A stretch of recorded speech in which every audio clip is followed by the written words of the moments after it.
повеќето време го издвоивте за вашите односи со градоначалникот. Мене не ми беше реално тоа целта, сакав само да ви укажам дека навистина оваа ваша меѓусебна состојба трпи најмногу од неа наставата, учениците.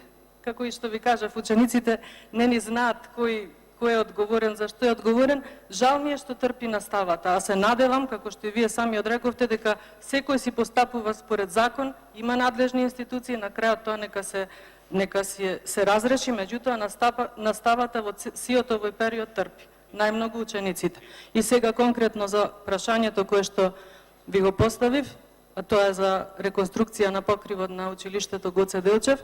Да, ми одговоривте дека средства се издвоени, но верувајте дека тој одговор за мене се уште ништо не значи, додека не видам на дело дека на вистина ќе се започне со работа. Пред нас предстои летото.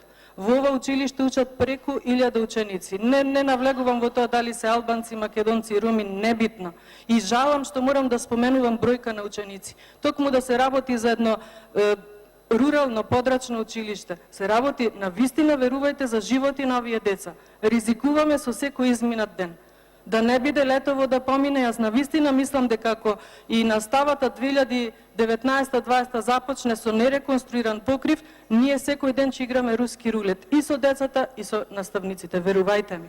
Ќе се заблагодаруваме на Господ за секој поминат ден без катастрофа. На вистина, состојбата е сериозна. Надминете ги сите ваши однесување барем по однос на овој проблем. За останатото, на вистина не се мешам, само ви апелирам дека и тврдам дека трпи наставата. Благодарам.